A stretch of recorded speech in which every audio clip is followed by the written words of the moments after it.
श्री कृष्ण गोविंद हरे मुरारी, हे नाथ नारायण वासुदेवा, एकमात्र स्वामी सखा हमारे। हे नाथ नारायण वासुदेवा, माता पिता गुरु सखा हमारे।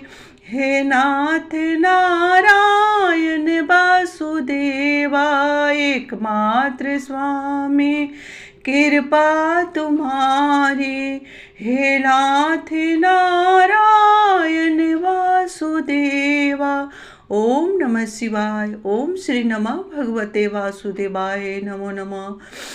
श्री शिवाय नमस्तुभ्यं। प्रिय भक्तगणों, पूर्णिमा तिथि पर आइए जानते हैं क्या करे क्या न करे, चंद्र को अर्घ कब दे, और 7 बाती 7 दिया 7 फूल वाला उपाय भी मैं आज बताने वाली हूँ इस वीडियो में। तो बने रहिए मेरे साथ मेरे वीडियो में। तो ज़्यादा ना देर करते हुए आइए जानते हैं पूर्णिमा तिथि कब मनाएं और वैकुंठ चतुर्दशी कब है। तो दोस्तों 26 नवंबर को वैकुंठ चतुर्दशी है, क्योंकि उदया तिथि के अनुसार वैकुंठ चतुर्दशी का जो पर्व है सो आज ही मनाएंगे, क्योंकि आज ही के दिन नारायण को बेलपत्र और महादेव को तुलसी अर्पित किया जाता है। वहीं तुलसी अर्पित कैसे किया जाता है? तुलसी अर्पित किया जाता है महादेव को अपनी मन की कामना कहते हुए कि हे महादेव, आज वैकुंठ चतुर्दशी के दिन, क्योंकि आज ही के दिन हरि और हर का मिलन होता है। आज ही के दिन मेरे महादेव, क्योंकि इस साल मूल मास के चलते, अधिक मास के चलते 5 महीने के लिए मेरे नारायण ने योग निद्रा में सोए हुए थे, तो आज ही के दिन सृष्टि का कारोबार मेरे महादेव नारायण को सौंपते हैं। तो इसी के चलते आज महादेव को तुलसी पत्र और नारायण को बेलपत्र अर्पित किया जाता है। वही बेलपत्र अपनी मन की कामना कहते हुए नारायण को चढ़ाना है और तुलसी पत्र महादेव को चढ़ाना है मन की कामना कहते हुए। पूजा करने के बाद जब आपका संपूर्ण पूजा हो जाए तो वहीं बेलपत्र को लेकर के और तुलसी पत्र को लेकर के महादेव से मांगेंगे और नारायण से मांगेंगे। बेलपत्र और तुलसी पत्र को अपने तिजोरी में रखना है, महादेव से अपनी मन की कामना कहते हुए, नारायण से अपनी मन की कामना कहते हुए। दोस्तों इस वीडियो में अगर कुछ भी समझ में ना आए तो प्लीज़ आप कमेंट से आप पूछ सकते हैं कि इसको किस तरह करना है, और कमेंट में हर हर महादेव या राधे राधे अवश्य लिखेंगे और एक लाइक अवश्य करेंगे, क्योंकि आपका लाइक मुझे बहुत श्रद्धा और हिम्मत बढ़ाती है। तो बढ़ते हैं पूर्णिमा तिथि का व्रत कब रखना है। तो दोस्तों आज भी पूर्णिमा तिथि का आप सभी व्रत रख सकते हैं, क्योंकि चतुर्दशी में भी पूर्णिमा तिथि का व्रत किया जाता है और पूर्णिमा चांद का अर्घ चंद्रोदय में दिया जाता है। तो उसमें कच्चे दूध और अरवा चावल से, उजले फूल से चंद्र को अर्घ दिया जाता है। तो आज भी आप सभी दे सकते हैं, कल भी दे सकते हैं, क्योंकि हिंदू पंचांग के अनुसार उदया तिथि ही मान होता है हिंदू धर्म में। तो आप कल भी व्रत रख सकते हैं, आज भी व्रत रख सकते हैं। कल भी पूर्णिमा तिथि का सुबह वाला आप दान करने का जो महत्व है, कार्तिक पूर्णिमा तिथि पर बहुत ज़्यादा महत्व है। तो दान वाली पूर्णिमा आप कल सुबह में भी कर सकते हैं, आज भी कर सकते हैं, क्योंकि दोनों तिथि बहुत शुभ है, चौधरिया मुहूर्त है। अब बढ़ते हैं कि 7 बाती 7 दिया और 7 फूल वाला कौन सी उपाय है, क्योंकि इसमें जो उपाय है सो कोई आडंबर नहीं है, कोई दिखावा नहीं है। करना क्या है, अगर आप बाहर नहाने जाते हैं, क्योंकि गंगा नदी तालाब में स्नान का बहुत ही महत्व होता है कार्तिक पूर्णिमा में और दान का। तो बाहर नहाने जाते हैं तो गंगा के घाट पर अवश्य ही 7 दिया 7 बाती 7 फूल वाला उपाय करेंगे। और नहीं जाते हैं नहाने तो अपने घर के जल में ही थोड़ा सा गंगा जल मिश्रित करके आप स्नान करेंगे। उसके बाद ये उपाय करेंगे। कहाँ उपाय करना है? अगर आप घर में नहाते हैं या नहाती है तो आपको किचन में इस उपाय को करना है। लेना है दिया 7 को। तो अब कौन सी दिया लेना है? जो कि पीतल का दिया हो या आटे का दिया हो या मिट्टी का दिया हो। तो दोस्तों यहाँ पर दीपदान, क्योंकि इसको देव दीपावली कहा जाता है, तो इस पर दीपदान करना है। तो यहाँ पर लेना है मिट्टी का दीपक। मिट्टी का 7 दीपक लेंगे और 7 दीपक में बाती कौन सी बाती होनी चाहिए? क्योंकि बहुत सारा संशय हो जाता है कि लंबी बत्ती हो या गोल बत्ती हो। तो यहाँ पर आप सभी लंबी बत्ती लेंगे। यहाँ पर 7 दीपक लेंगे और लंबी बत्ती लेंगे। लंबी बत्ती लेने के बाद उसमें घी भरना है। घी भरेंगे, 7 दीपक में घी भर देंगे। घी भरने के बाद वहाँ पर 7 फूल अर्पित करना है। और ध्यान रहे दीपक का लाव पूर्व दिशा या उत्तर दिशा में होनी चाहिए। जहाँ आपका किचन में मटका परिंदा रहता है, पितरों का स्थान रहता है, वहाँ पर ही ये उस उपाय को करना है। क्योंकि ये शिव महापुराण के अनुसार उपाय है। कई ग्रंथों में इसका उपाय है, जो कि कार्तिक पूर्णिमा साल में एक बार आती है।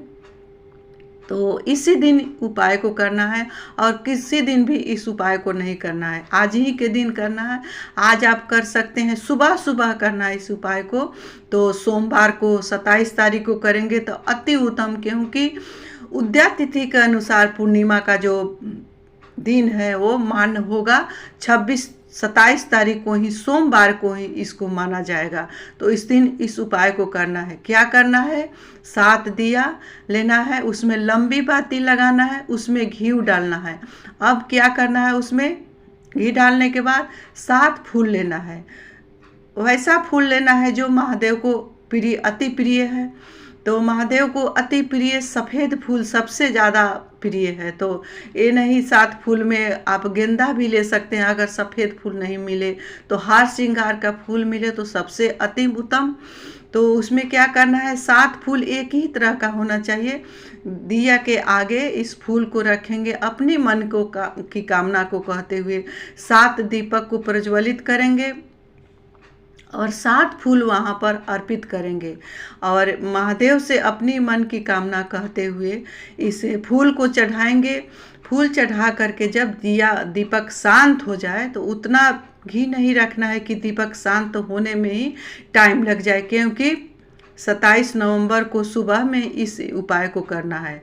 तो दीपक शांत होने का इंतज़ार करने के लिए थोड़े थोड़े घी 7 दीपक में डालेंगे। उसके बाद क्या करेंगे?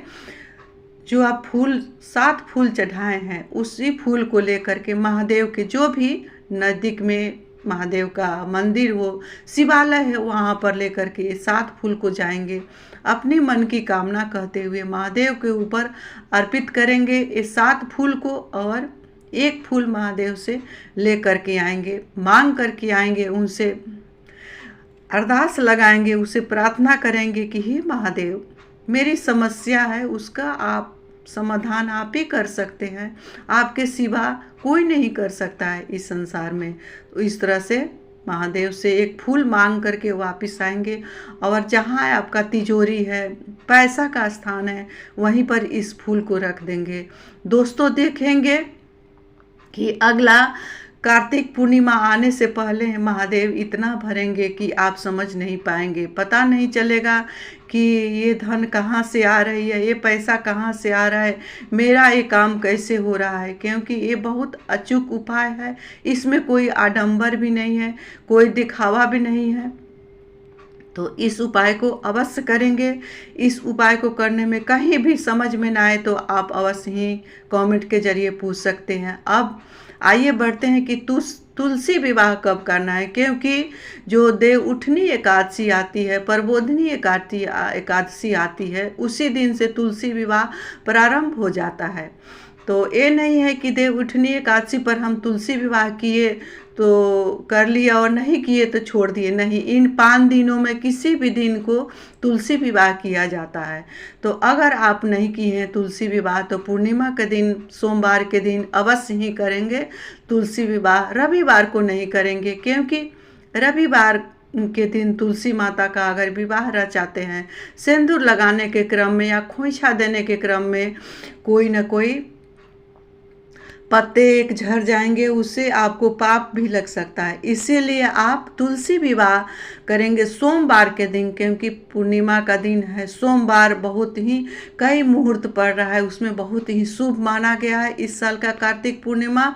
तो तुलसी माता का विवाह उसी दिन रचाएंगे और तुलसी माँ को खोइछा क्या देना है। दोस्तों, मैं एक वीडियो दे चुकी हूँ कि उनके बचे हुए फूल और खोइछा चुंदरी का क्या करना है, क्योंकि तुलसी माता वृंदा है, सो बहू के रूप में आपके घर में निवास करती है। माँ दुर्गा, माँ छठी बेटी के रूप में आती है तो उनको विदा किया जाता है, लेकिन माँ तुलसी को विदा नहीं किया जाता है। तो उनके बांधे हुए अगर आप डहनी में बांध दिए हैं, खोइछा बांध दिए हैं, तो उस खोइछा को आप पंडित को दान नहीं देंगे, उनकी चुंदरी को नहीं उठाएंगे। अगर चुंदरी चढ़ा हुआ उठाना भी है तो अपने घर में रखेंगे, ये चुंदरी का दान नहीं करेंगे। चढ़े हुए फूल हो सके तो अपने फूल के कियारी में, तुलसी के माँ के अगल बगल में ही उस फूल को रखेंगे।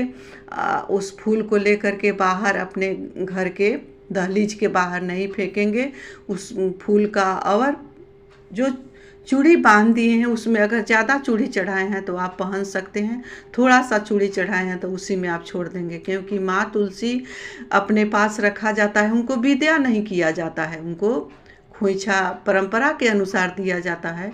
खोइछा में क्या देना है, सभी माताएं बहनें का ये प्रश्न है कि खोइछा में क्या देना चाहिए। तो दोस्तों, खोइछा में चावल नहीं देंगे, चूड़ा नहीं देंगे माता रानी को खोइछा में। धनिया, अगर आपको धन चाहिए तो माता रानी को खोइछा में धनिया देंगे, जीरा देंगे, और एक साथ में फल भी माता तुलसी के डहनी में अवश्य बांधेंगे, क्योंकि जहाँ फल बांधा जाता है माँ तुलसी के डहनी में, वहाँ चक्रवृद्धि सफलता प्राप्त होती है। चारों तरफ से सफलता मेरी माँ तुलसी देती है, क्योंकि सनातन धर्म में माँ तुलसी नारायणी के रूप में विराजमान रहती है आपके घर में। और चलते चलते दोस्तों, मैं एक उपाय बता दूं कि अभी तक आप अपने तुलसी की कियारी में नारायण को नहीं रखे हैं, शालिग्राम को नहीं रखे हैं, तो अवश्य ही रखेंगे, क्योंकि जहाँ माँ तुलसी के साथ शालिग्राम नहीं रखा जाता है वहाँ माँ तुलसी प्रसन्न नहीं होती है। तो इसीलिए शालिग्राम को माँ तुलसी के साथ अवश्य ही रखें। तो दोस्तों, इसी के साथ मैं अपने वाणी को नारायण महादेव के चरणों में विराम दे रही हूँ। कार्तिक पूर्णिमा का मेरे जितने भी व्यूअर हैं, सब्सक्राइबर हैं, उनको ढेरों सारे बधाइयाँ एवं शुभकामनाएं।